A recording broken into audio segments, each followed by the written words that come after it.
तुलसीदास जी ने एक अच्छी सी बात लिखी है, मिलत एक दारुण दुख दें। पता नहीं क्यों कुछ लोगों की प्रकृति ऐसी होती है, जब मिलेंगे चुभन देंगे। उनको मिलकर देखकर एक चुभन होती है। और मिलत एक दारुण दुख दें, बिछुरत एक प्राण हर ले। एक तो वो है कि जब मिलेंगे तो दर्द देंगे, जब मिलेंगे तो उनसे कोई व्यंग बाण होगा, उपहास करेंगे, उपेक्षा करेंगे, तिरस्कार करेंगे। उनकी दृष्टि में, भास आभास में, उपस्थिति में, शब्दों में, उनकी अभिव्यक्ति में न जाने क्यों एक तीखापन होता, तलखी होती है। उनसे व्यथित न हो आप, उनकी प्रकृति है ऐसी। मिलत एक दारुण दुख दे, बिछुरत एक प्राण हर ले। किन्हीं के न रहने पर लगता है प्राण गए, वो जब नहीं रहते तो लगता है अब प्राण चले गए हमारे। और किसी के रहने पर लगता है कि ये दुख आ गया। पूतना कुछ ऐसी ही थी, पूर्व काल का बैर लेकर ये यहां प्रकट हुई। पूर्व काल के संस्कार, वो बलि की, ये उस काल में जब भगवान ने हरण कर ली सारी संपदा बलि की। येन बद्धो बलिराजा दानवेंद्रो महाबला तेन त्वां प्रतिबध्नामि रक्षे माचल माचल, ऐसा कहकर शास्त्र ने सम्मान दिया बलि को कि तेरे बिना तो कोई योग यज्ञ की पूर्ति नहीं होगी। अरे बलि, तैने इतना दान दिया है, पर मेरे भाई का, मेरे पिता का सर्वस्व लेकर चली गई है, ले गया ये विष्णु। उस समय का बैर पाले बैठी थी, उस समय का वो पूतना। कई बार हम बहुत घृणा लेकर जी रहे होते हैं दूसरों के लिए, एक तिरस्कार। और कुछ लोग तो ऐसा भी कहते हैं, आज नहीं एक समय पे बताएंगे, 20 साल के बाद इन्हें बताएंगे। 20 साल तक घृणा लेकर जियोगे?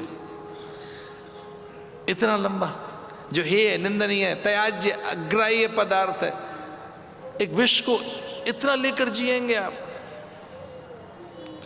कितने वर्षों से, युगों से एक विष लेकर वो ढोती रही, भगवान के प्रति द्रोह लेकर, द्वेष लेकर, किसने मेरे भाई का सब छीन लिया है। तो पूतना थी और आवरण में ढक रही है भगवान को, तो भगवान ने उसके आवरण को भंग किया। और वो चूंकि दूध पिलाना ही चाहती है, तो इस पर मुझे ब्रह्मलीन पूज्य स्वामी खंडानंद जी महाराज याद आते हैं। एक ऐसा प्रसंग था कि वो कथा कर रहे थे और मैं श्रोता था, कुछ थोड़े श्रोता थे वो दोनों।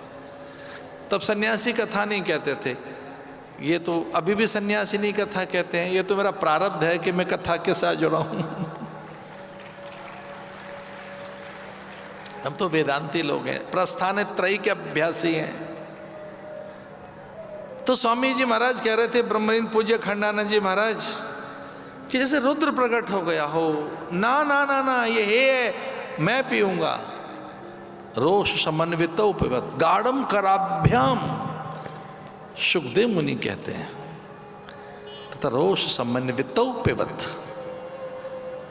ऐसे एकदम रोष में आ गए भगवान। एक छोटे से बालक को गुस्सा आ ही नहीं सकता। ये विजातीय भाव है, निंदनीय है, ये घातक है, वेधक है, मारक है, हिंसक भाव है। नारायण हिंसक हो ही नहीं सकता, उसमें संहारक प्रवृत्तियां हैं ही नहीं। तो ये एकदम जो रुद्रता आ गई, रोष समन्वित पिबत, जो रौद्रता आई है नारायण में, ये उनका स्वभाव है ही नहीं। तो कौन है?